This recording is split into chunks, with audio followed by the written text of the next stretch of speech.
welcome to special edition Revival Town Podcast, Night 2, Mission Peoria Nights. I'm Chuck Tate, that's Andy King, and we have some guests in the house. We have, we got some guests, and it's going to be a fun night because one of the two guests we have had on way too many times on the podcast. No costume this time. Yeah, I've literally got nothing to say. There's nothing I can say that I've not said before on this podcast. Well, you obviously could tell if you've listened to this show before when Dave Jane has been on. He is back with vengeance.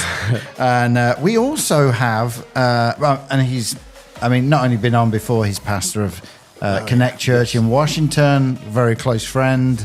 I was in his wedding. He was in my wedding. That's how close we were. Yeah. It's a bit Preach weird. tonight. You preach tonight. Yeah. So, were you going to say something then? We've both been to England. Yeah. On a holiday. But then we also have a gentleman here, James Patacsil. That's me. Yes. It is great having you here, and we're going to get to know your story. And we didn't just pick you up outside. Actually, kind of. Actually, we did. There's a reason why we've got you here. But before we get to that, Dave, great job tonight. Thank you. Yes. You Excellent really was really good. I woke up twice in it. It was that. Yeah, good. I get loud at different points. So I apologise. Yeah. But it's good to know you drifted right back off. But no, seriously, great tonight. Thank you. And Way to implement the Jumbotron thing during the service, too.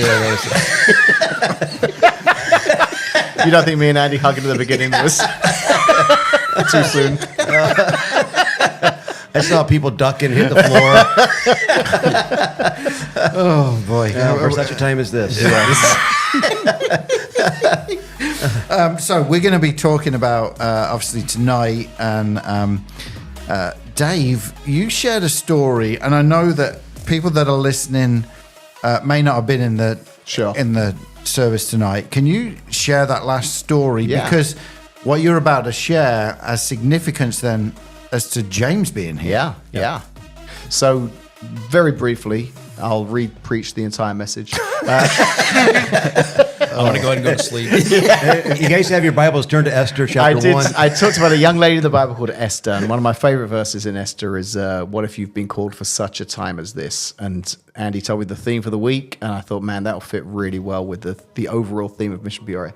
So in talking about Esther, I just felt like, man, there's a lot of teenagers in this room tonight who may not realize this now, but in months, years to come, we'll look back and say, wow, the timing of God, because something happened in my life that week, something changed in my life that week, and now I find myself in ministry or in a career that God kind of led me towards, and because of something I experienced on the streets or in worship or in the clubs, whatever they're doing in Mission Peoria. Yeah. So I wrapped up the message by saying, I don't believe this is true because it happened to Esther alone. I believe it's true because it happened to me.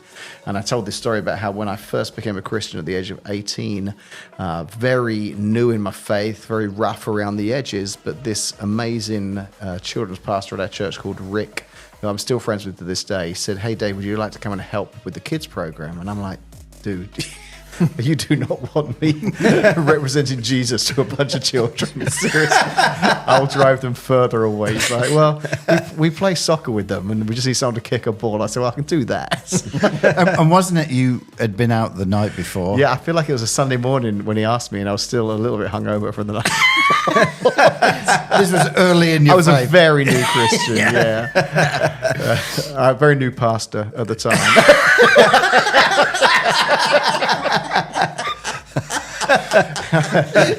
Very new Christian. But so This might go sideways. It might. But I shared with the kids tonight because it amazes me. I'm 55. I wasn't going to tell you then. I'm 55 years old. So I'm looking back on my life. I'm the pastor of a church in Washington, Illinois, but I can see how saying yes to Rick led me to help out with the kids. Then I started doing more and more in my local church. And then I was invited to join this missions program for a year. So I said yes to that, thinking it would just be a 1-year thing. And then They asked me to come back as a leader. Andy, you and I, our paths crossed at that point on that second year of ACE teams. And during that second year, these Americans came and they wanted to know a little bit more about the program. They wanted to start up in America. So that led to me going for what was meant to be a short amount of time to help get the program up and running. Met a young man called James who signed up to do that program. He came to England. Was that the first year? It was, wasn't it? It was. That was the first year. Yeah. So James and a few others, they actually came to England, and we spent 3 months doing ACE teams in England. Wow. I didn't realize you went to England. Oh, yeah. Yeah. Amazing. Brilliant. Yeah, because I don't have the accent, so you wouldn't know otherwise. But yes, I actually lived there for a while. He failed the course. Andy and I experience this sometimes, because we're English with our accents, kind of kids are like, where are you from? It's just got this kind of novelty thing. I got to be amongst English kids just amazed by these Americans. They're like, you guys, where are you? Do you have a gun? I've never been that cool in my life. I was so popular. I loved it. But it was a great draw, and kids would come to our outreaches. But that led me to come to America. That led me to start in ACE teams in America. That eventually has led me to where I am now. And just... it's exciting knowing that the kids in the room tonight will probably look back at some point. And I think you talked about it, Andy, as well, when you came out, that there are people who did Mission Peoria years ago who are now serving Jesus. And Mission Peoria is where the call of God hit them. Yeah. And my son drove here tonight in a car that was sold to him by James. The web is just continuing to get bigger here. Yeah. Well, and here's where I want to interject. So that happens. James is a part of ACE teams. Goes on to be part of ACE teams. Yeah, goes on to be a kids pastor, youth pastor. Yeah. When Riverside started, James was the youth pastor who created Mission Peoria. Yeah. Wow. So he's the original founder of Mission Peoria, and then OG. Yeah, OG. And then about probably 6 years into it, Dream Center really got going, and we saw it as something that we could really make as a citywide, not just a church, one church.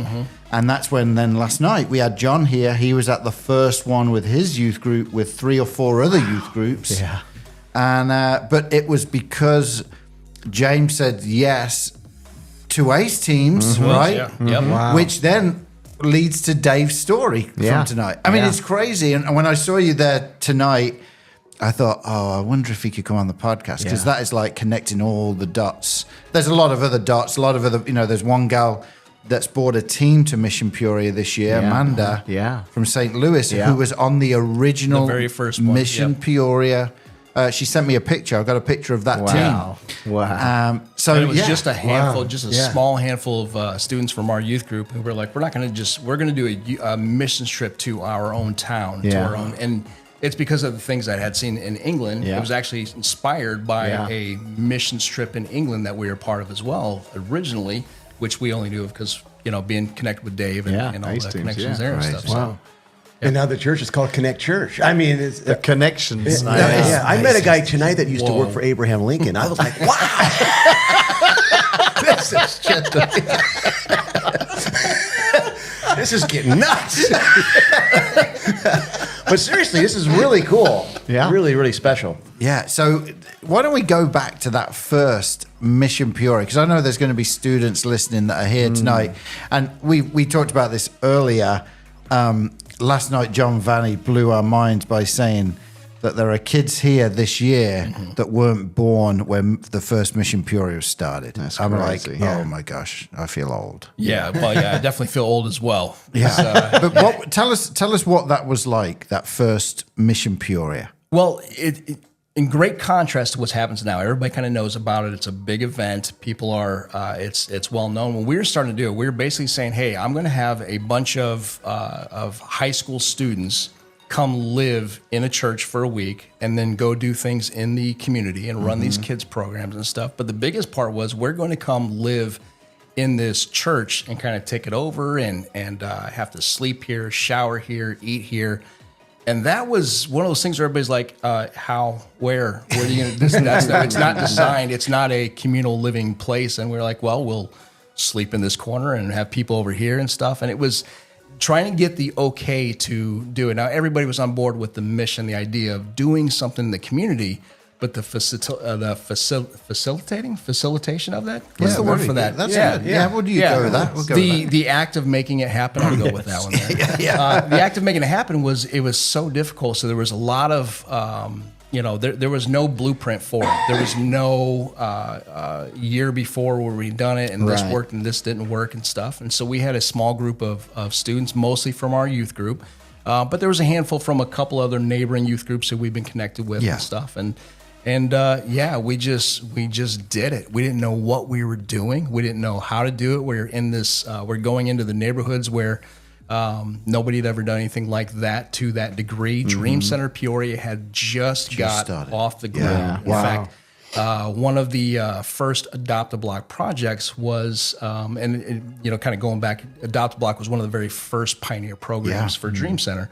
The first Adopt a Block project in a home to help a family was somebody that we had met giving flyers and telling people about something we were going to do in the community. We kind of got trapped on the porch of a family that, and when I say trapped, it was just, we got caught in the story and instead of going around the neighborhood, we just spent an hour or so with this family understanding the needs. And we came back and said, hey, there's a family that needs some help.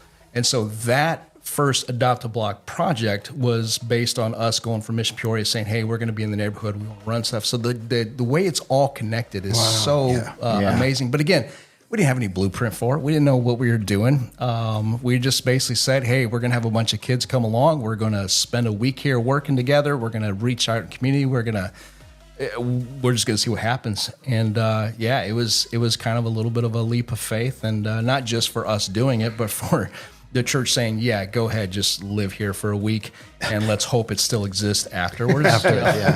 Well, and can I ask you something real quick? Because just hearing you say that, so there are students on Mission Peoria listening to this right now. You're going to get to hear a little behind-the-scenes secret here, some of the secret sauce. I'm a huge fan of any activity that brings teenagers together out of their environment. So youth camps, I think, are brilliant. Activities all day, games, entertainment, service at night, speaker, if most of the time kids go to a camp like that, they come home, lives changed. But I think for Andy and James and I, unbeknownst to us, because of something we experienced when we did ACE teams, we got to do a lot of that missions work. We went to schools, we did kids programs, youth programs, but there was an element of ACE teams, especially during training, where we had to be up at a certain time every day. We had to do chores. We had to do these, we had to work together with a team of people that we may not have chosen to work with normally. And when I look back on ACE teams, I feel like God taught me more and I learned more, and my character was formed more behind the scenes in some of that stuff. Absolutely. Than when I was up front, doing that. And I look at these students now on Mission Peoria, and they're probably like, why are we going out and doing these service projects? Or what's that about? But I think some of what's going to change their lives forever is that. The fact that you introduced that as part of Mission Peoria from the beginning, we just know that is what makes a difference. Yeah, absolutely.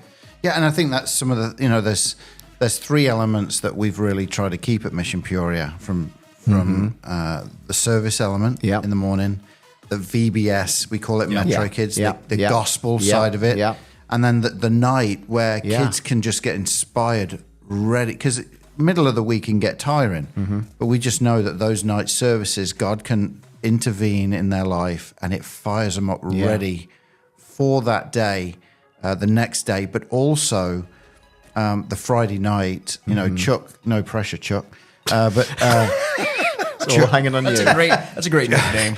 Chuck, no pressure, Chuck. But Friday nights are a time where it's like a commissioning, right? And not only a commissioning, but also we can talk to those students and say, here's the difference between this mission trip and a mission trip you may go on in Brazil or Mexico, is the kids that you're ministering to this week will be there next week, the week after, and the vehicle of the Dream Center will help you continue that relationship. And that's the difference between our mission, and that's what we try to sell to youth pastors in the local area. So we're going to be launching a few new Metro kids in the next 6 months to really connect the kids that are here, But there are elements that we wanted to keep on board, What have been some of the... Okay, I got to share this story. Dave will remember this really well. Uh-oh. I'm going to ask you what are some of the memorable moments of Mission Peoria. One of mine was when I didn't do it. 2 weeks before Mission Peoria, me and Dave are co-leading Mission Peoria, and I blow my knee out playing soccer. Because we kick balls, we don't throw them. Yeah. In case you didn't catch that earlier. Oh, man. Okay. And so I blow my knee out and turned to Dave and said, I'm out. I got to have surgery. Yeah. I remember coming to Backpack Peoria in a wheelchair, and every night I sent you videos to share with the people on the screen. And I got I was a bit of a pain, wasn't I, Dave? I was going to say, Andy frames the story as we were going to co-lead, and then because he blew his knee out, I had to lead. But he co-led just as much from a wheelchair at his house with a phone. I like text every day. Did you tell kids it's time for dinner? Yeah, I told them it's time for dinner. Did you tell them it's time? Yeah, I've told them it's I've got a video. Show a video of me in a wheelchair. Okay, well, watch the video. Yes, they loved the video of you in the wheelchair. We're just showing it on a TV in the foyer. No one else is watching it. There's kids from that Mission Peoria. He goes, I don't remember that video. Exactly, yeah. Don't ever tell Andy. Who was that guy that kept appearing on the screen? But that was a good memory. That was a good memory. Didn't you change the theme to Rolling into Glory? Well, I think it was. Were you here, Dave, when we did the balloon, the hot air balloon? No. I remember you telling me about it. No, I think that was maybe in a year before or after. Yeah. But that was one of my highlights. Is setting up a. I remember hearing about it. Yeah, we nearly lost that balloon. I am not joking. So again, for those who are listening first time, I was preaching about God breathing in people's lives. And I was like, hey, how cool would it be to have a hot air balloon downtown with all these big buildings? And so we gave everyone, they had no idea. We set this up while people were in service. So as I'm preaching and I said, we want everyone to leave and there's going to be a balloon that you're going to receive on the way out and you're going to write on a piece of paper what you want God to breathe into your life, right? Nice. And so they tied it on the balloon. I said, when we get outside, we're going to let it go. Don't let it go yet, but, So they were all white balloons, right? Significance of that. So I said, go and get your balloons out the lobby area and you're going to walk around the building, right? So as I say go, I had to run off the side of the stage, out of the side door into the parking lot. And as I got to the parking lot, all I saw was like 20 people on this basket and it is bouncing across the parking lot towards the Holiday Inn parking deck. And what had happened was the wind had picked up.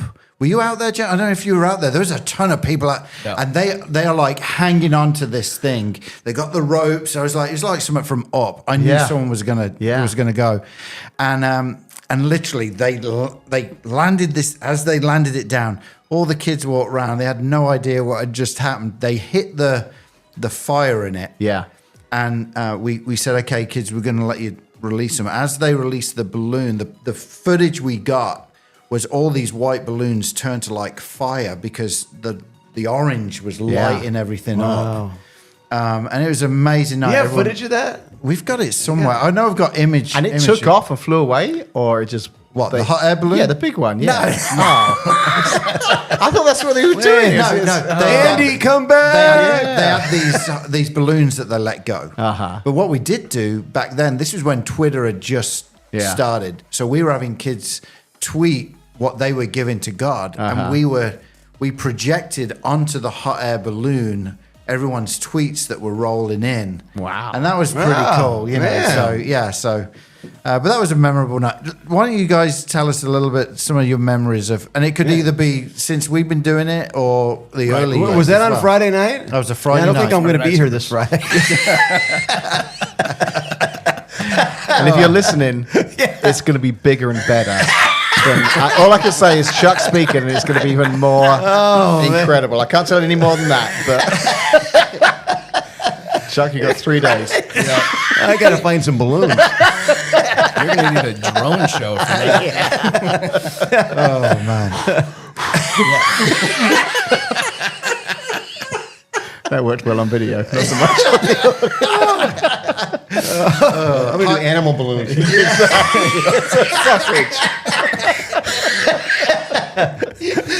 Oh man. Okay, back on track, James. Yeah, the first things that come to mind are the things where things that didn't go quite right with Mission Peoria. Whether it's and again, anybody listening to this now, the students doing it, you just got to make sure you're in the right place, at the right time. You got to make sure you're where your leaders tell you to be, because everybody's got to be accounted for.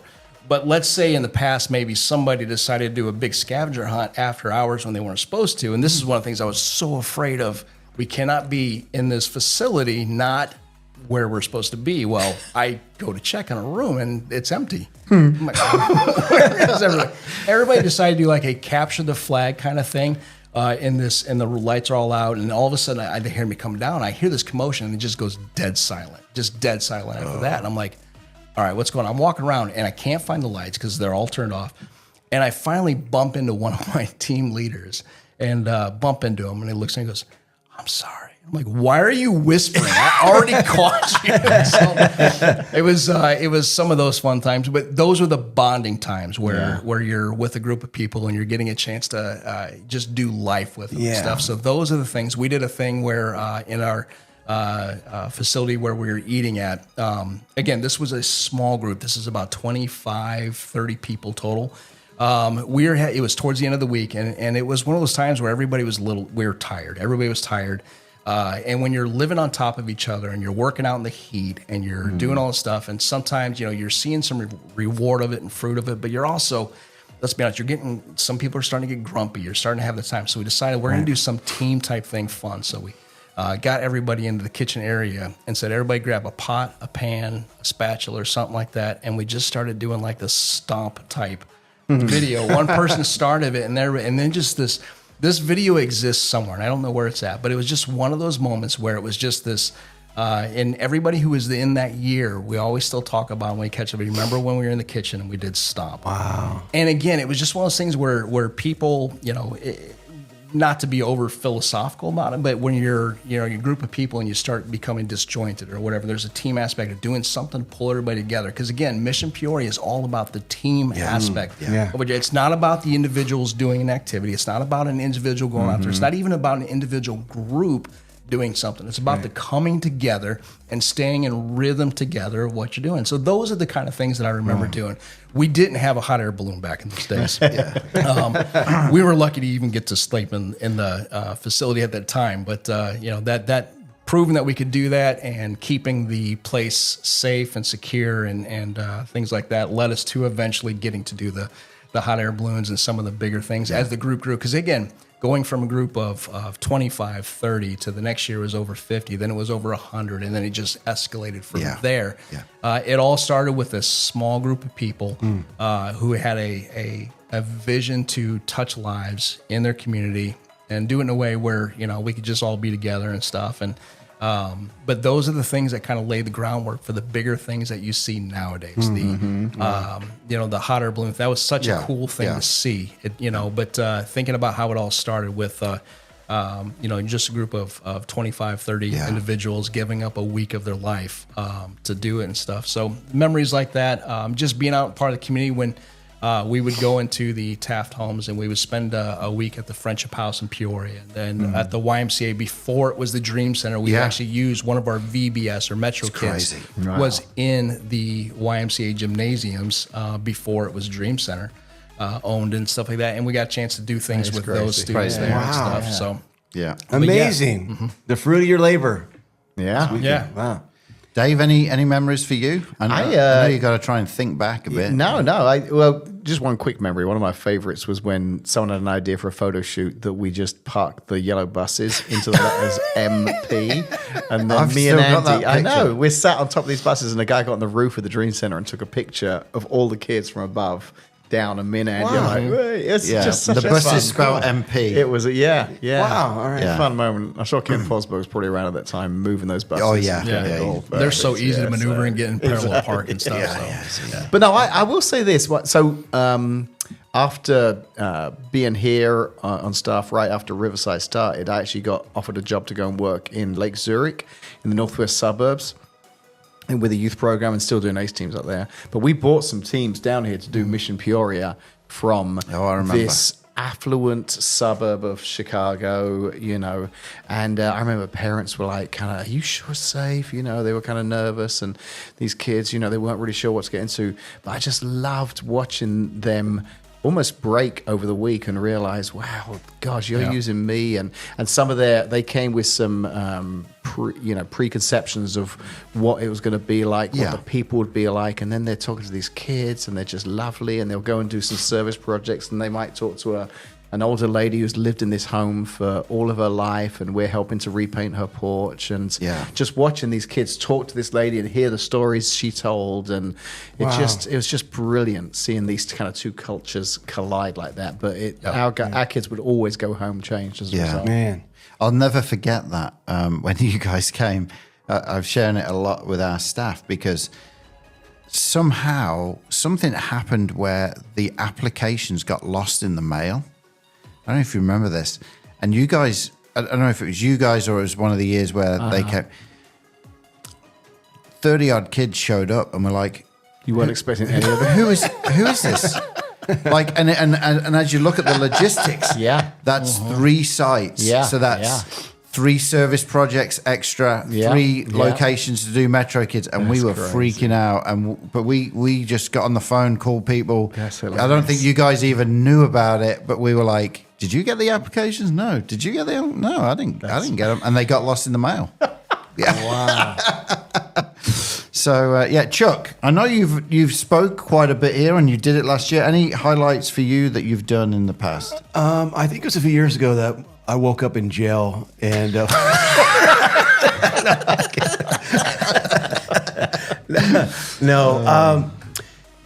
it's been there was a year. It's been several years ago now where I came just to watch, and I think you were speaking. I was in the balcony, and the altar call was, I think where you might have been preaching on Gideon. Yeah. You know, and with the ladder, and then the clay trumpet, pot, and seeing that the kids go to the altar and encountering God, encountering the Holy Spirit, and change lives. I mean, they're never going to forget it. It is moments, whether it's doing a service project or VBS, Metro Kids, or going to the altar to write a prayer request or to receive prayer. Like even tonight, seeing kids at the end of the service going up and crying, hugging each other, loving on each other. That's what it's all about. Yeah. You know? Yeah. It wasn't because of Dave's message. He's finished. He's finally finished. Thank goodness. I didn't think he was ever going to stop. Did you? Just no, but really, I couldn't understand a word he was saying. That's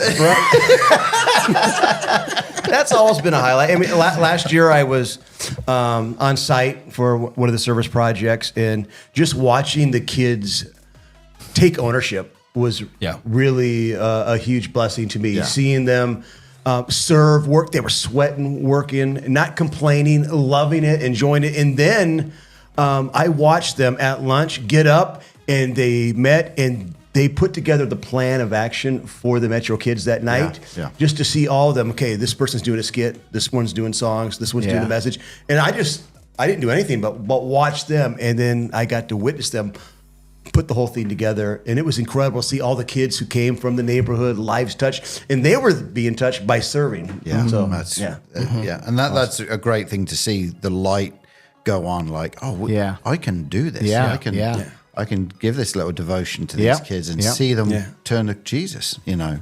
Yeah.